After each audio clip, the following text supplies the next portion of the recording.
నమస్తే. శ్రీ మాత్రే నమః. శ్రీ గురుభ్యో నమః. మనకి ఖగోళంలో ఎప్పుడూ చెప్పుకుంటున్నట్టే గ్రహాలు తమ తమ పరిధిలో ముందుకు వెళ్ళడము అంటే సంచారం చేస్తూ, మళ్ళా ఒక్కొక్కసారి వెనక్కి వస్తూ, మళ్ళా ముందుకు వెళ్తూ ఉంటారు. అంటే ఈ గ్రహ సంచారాలు ఎందుకు అలా చేస్తుంటాయి అంటే గనక, ఇది ప్యూర్‌లీ మనకి మానవుల యొక్క పూర్వజన్మ కర్మను అనుసరించి ఆయా ఫలితాలను ఇవ్వడానికే ఇటువంటి గ్రహ సంచారాలు జరుగుతాయి అనేది మన జ్యోతిష శాస్త్ర ప్రకారం చెప్పబడింది.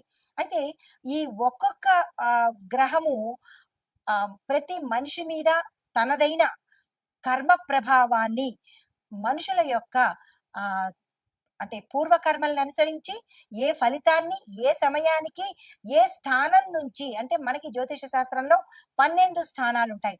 ఈ 12 స్థానాల్లో ఆ జీవి యొక్క అంటే ఆ మనిషి యొక్క పాపాలను కానీ, కర్మలను కానీ, పుణ్యాలను కానీ, వాటిని అంటే పితృదోషాలు కావచ్చు, లేదా కర్మలు కావచ్చు, మనిషి చేసిన ఆహ్, పూర్వజన్మవి, ఈ జన్మవి కలిపి వాటిని అనుభవింప చెయ్యడం కోసము ఈ గ్రహాల యొక్క సంచారం జరుగుతుంటుంది.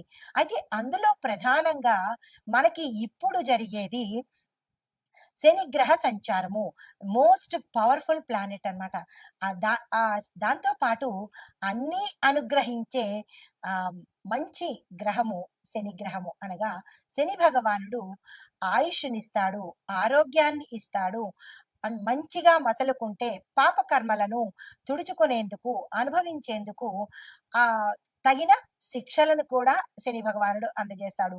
అయితే ఏ గ్రహము చెడు కాదు. ఏది నష్టాన్ని కలగచేయదు. అది కొంతమందికి మంచి చేస్తూ, మరికొంతమందికి చెడు ఎందుకు చేస్తోంది అంటే గనక, ఆయా మనుషుల యొక్క చేసుకున్న కర్మ ఫలితాలను మాత్రమే గ్రహాలు అందిస్తూ ఉంటాయి. ఆ పరిక్రమణలో భాగంగా మనకి జ్యోతిష శాస్త్రంలో శని భగవానుడికి అత్యంత ప్రత్యేకమైన స్థానాన్ని ఇచ్చారు.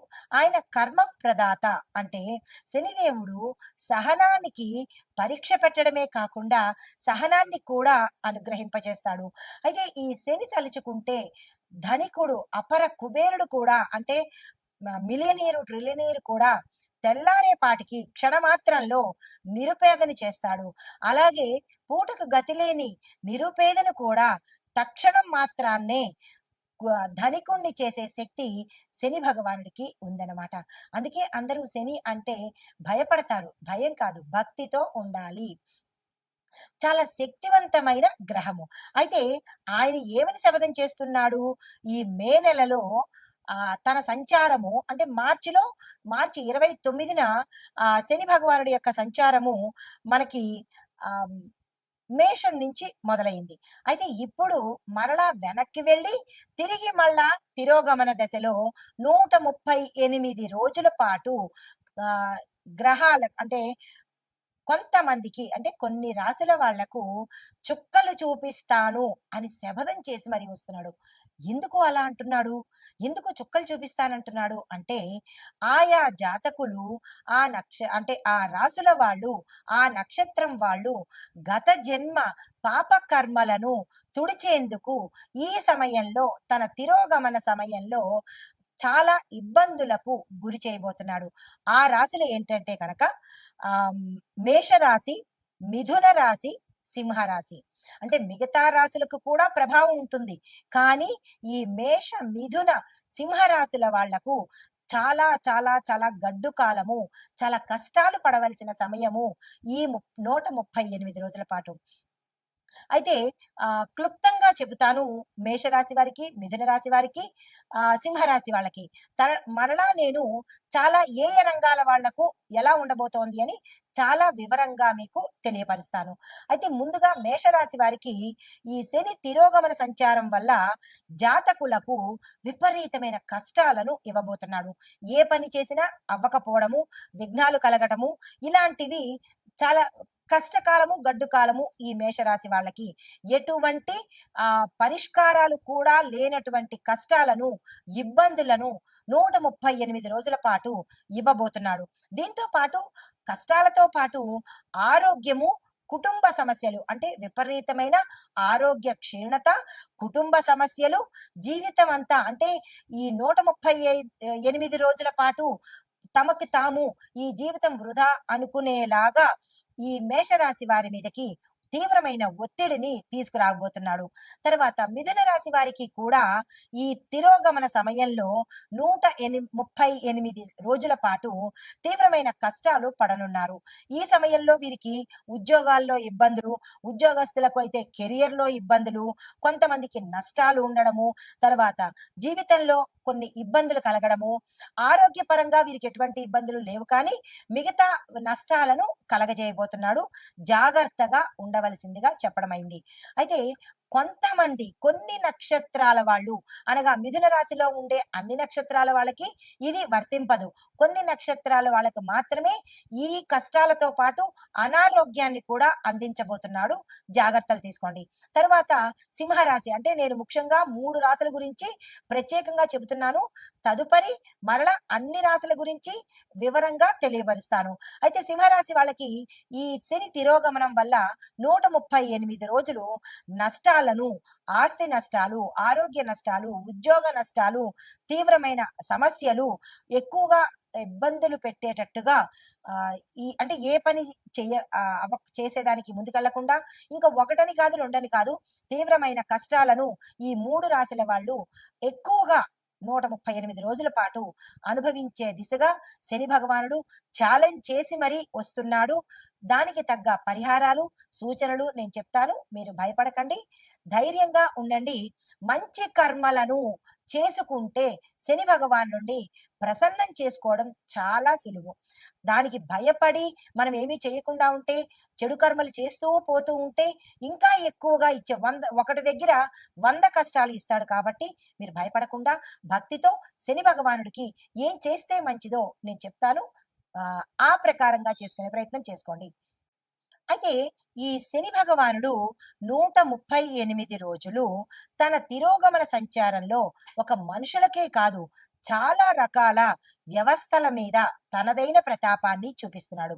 అయితే ముందుగా ఆర్థిక విభాగంలో ఎలాంటి ప్రభావము, ఆర్థిక విభాగం అనగా ఎకానమీ విషయంలో శని తిరోగమనము ధన భావంలో అనగా 2వ స్థానంలోను అంటే 2వ స్థానంలో ధనభాగం అంటే లాభాన్ని ఇస్తున్నాడు. తర్వాత 11వ భావంలో కూడా మంచి లాభాలను ఇవ్వబోతున్నాడు. అయితే ఈ దీనిలో భాగంగా కూడా కొంత ప్రతికూలతను అంటే మంచి ధనము, లాభము ఇస్తూ కూడా కొంత ప్రతికూలతను కలగజేస్తున్నాడు. దీని యొక్క ప్రభావము ఆర్థిక విభాగం మీద ఎలా ఉండబోతోందంటే స్టాక్ మార్కెట్ లో తీవ్రమైన ఒడిదుడుకులు అంటే బిఎస్సి, ఎన్ఎస్సిలలో అస్థిరత ఉంటుంది. స్థిరత్వం ఉండదు. అటు ఇటుగా కదులుతూ ఉండడము, ఒకసారి ఎక్కువ ఒకసారి తక్కువ, అనిశ్చిత, అస్థిరత 2 కలుగుతున్నాయి. అయితే విదేశీ పెట్టుబడులు ఎఫ్డిఐ క్షీణత చెందుతాయి అంటే తగ్గిపోతూ ఉంటాయి. తర్వాత రూపాయి విలువ డాలర్తో పోలిస్తే పడిపోయే అవకాశం కూడా ఈ 138 రోజుల్లో చాలా ప్రస్ఫుటంగా కనబడుతోంది. అయితే బడ్జెట్ లో వ్యయం ఎక్కువ అవుతుంటాయి అంటే ఎక్కువగా ఖర్చులు అయ్యే అవకాశము, ఆదాయము తక్కువ అయ్యే అవకాశము. అంటే మనుషులకే కాదు ఈ శని ప్రభావము దేశం మీద అన్ని రంగాల మీద పడబోతుంది అనమాట. అయితే దేశం మీద ఇలాంటివి పడబోతున్నాయి. దీంతో పాటు ప్రభుత్వానికి అప్పు భారము ఎక్కువైపోయే అవకాశం కనబడుతోంది. గోల్డ్, రియల్ ఎస్టేట్ మార్కెట్ లో కాస్త పెరుగుదల ఎక్కువ ఉండడంతో పాటు ద్రవ్యోల్బణ భయం కూడా ఈ సమయంలో కలగబోతోంది. అయితే బ్యాంకింగ్ రంగంలో కొన్ని మార్పులు, చిన్న చిన్న బ్యాంకులు విలీనమైపోతాయి అంటే చిన్న చిన్న బ్యాంకులన్నీ మర్జ్ అయిపోతాయి అన్నమాట, కలిసిపోతుంటాయి. అయితే దీనికి మనం సూచన ఏం చేసుకోవాలి అంటే కనుక ప్రభుత్వానికి విత్త వ్యవహారాలు అంటే డబ్బుతో కూడినటువంటి వ్యవహారాలు చాలా చేయవలసిన అవసరం ఈ సమయంలో ఉంది. నూతన పెట్టుబడుల మీద ప్రత్యేకమైన దృష్టి ప్రభుత్వం తెచ్చుకోవాలి. తరువాత రక్షణ విభాగం మీద ఎలాంటి ప్రభావము అంటే డిఫెన్స్ అన్నమాట. దీని మూలకంగా శని తిరోగమనంలో సైనిక స్థిరత్వ భవనాలను అంటే భావాలను ప్రభావితం చేస్తుంది. అంటే సైనికులలో స్థిరత్వ భావాలను కలగజేస్తుంది. దీని యొక్క ప్రభావం ఎలా ఉండబోతోంది అంటే గనక సరిహద్దు ప్రాంతాలలో అంటే ఎల్ఓసి LAC అంటే ఈ ప్రాంతాలలో అప్రమత్తత పెరుగుతుంది. అంటే ఆ ప్రాంతాలు చాలా అలర్ట్ అవుతాయన్నమాట. ఇప్పటికే అలాంటివి జరిగాయి. ఇంకా జరగబోతున్నందుకు దేశం మనకి ప్రత్యామ్నాయాలు తీసుకుంటుంది. రక్షణ కూడా కల్పిస్తుంది. ప్రజలు భయపడాల్సిన పని లేదు. అయితే పాకిస్తాన్, చైనా దేశాలతో చర్చలు జరిపే అవకాశము ఎక్కువగా కనబడుతోంది.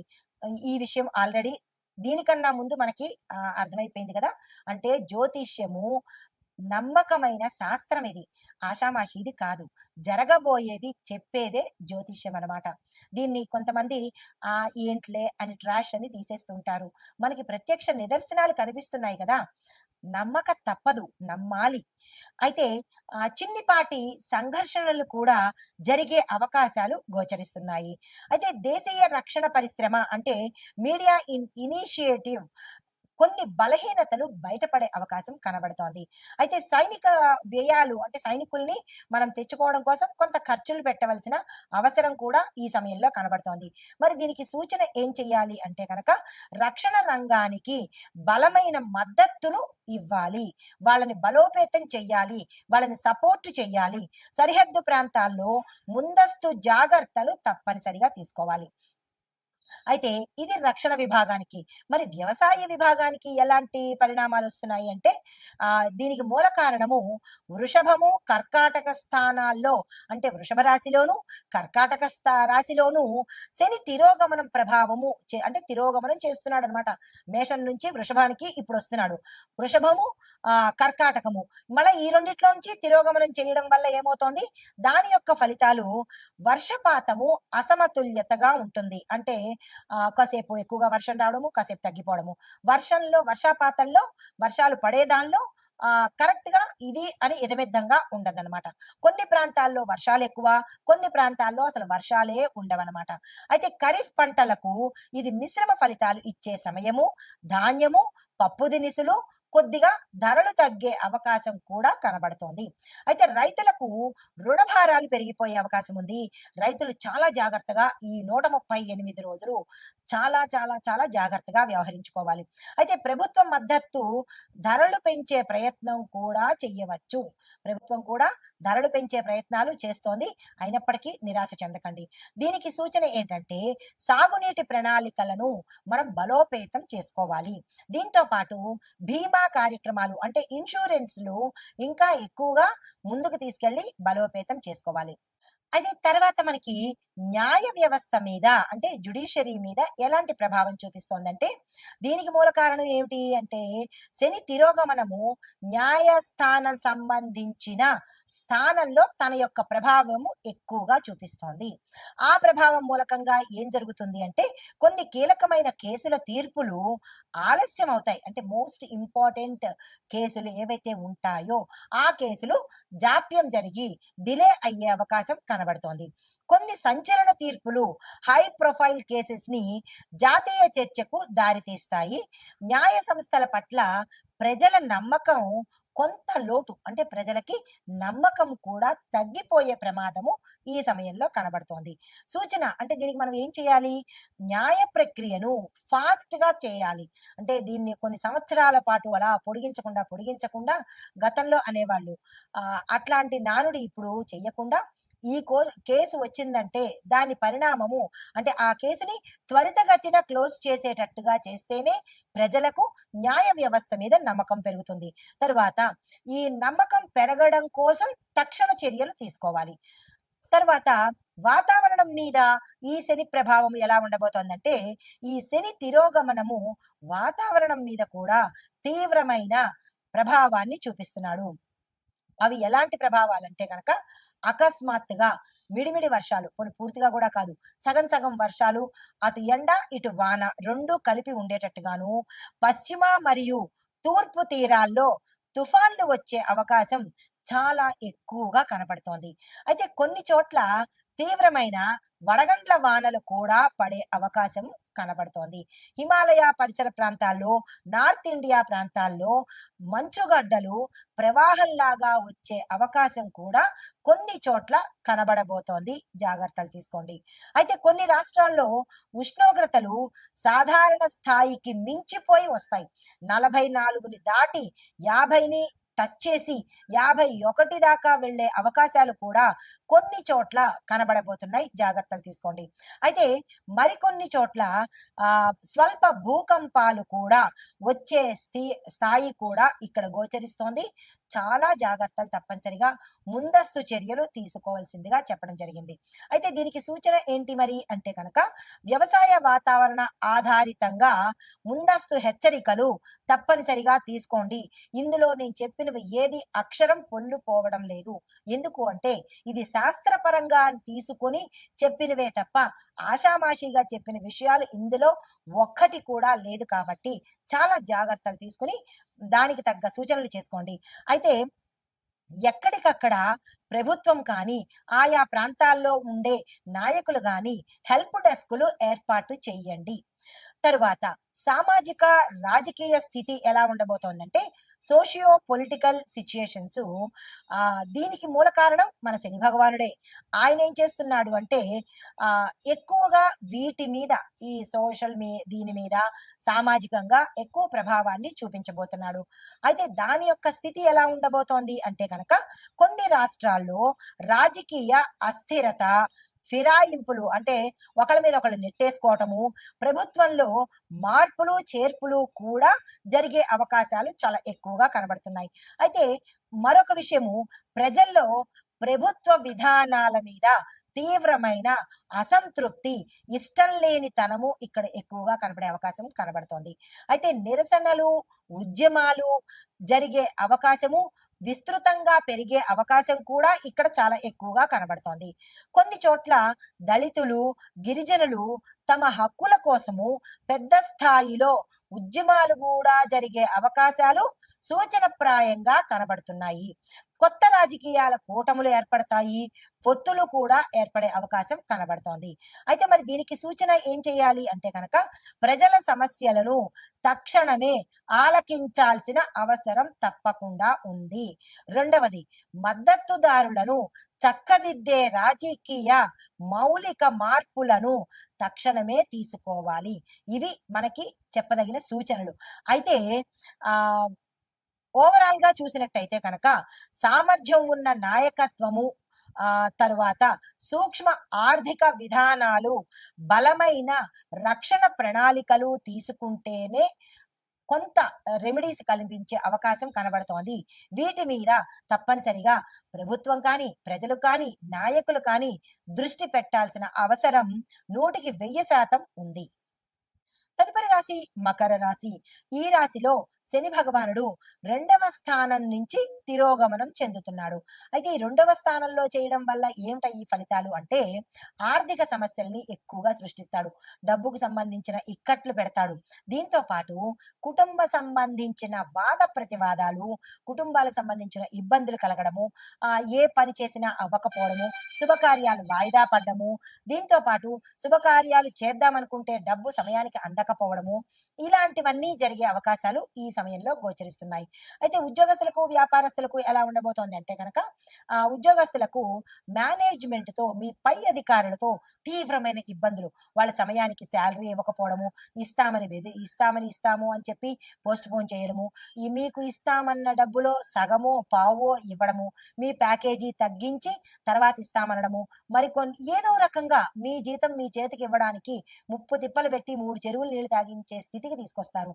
కొంతమంది విసిగిపోయి అనుకుని ఉద్యోగం మానేసే పరిస్థితి కూడా కనబడుతోంది.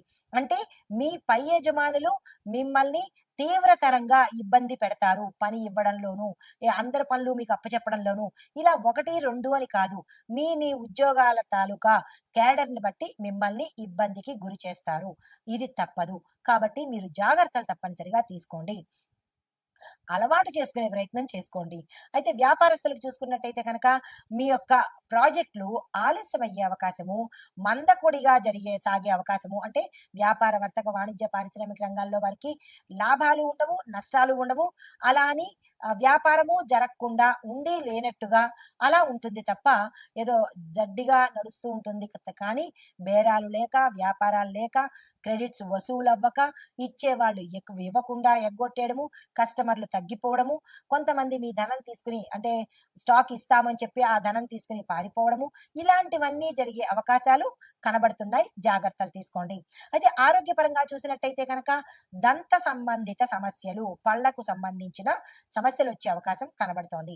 పరిహారాలేంటంటే నల్ల మిరియాలను దానంగా ఇచ్చుకోండి యథాశక్తి. తరువాత శనిదేవుడి ఆలయంలో నూనె దీపాన్ని పెట్టే ప్రయత్నం చేసుకోండి. ఇది ఈ రాశిలో ఉండేవారికి చెప్పదగిన గోచారరీత్యా ఫలితాలు, పరిహారాలు, సూచనలు.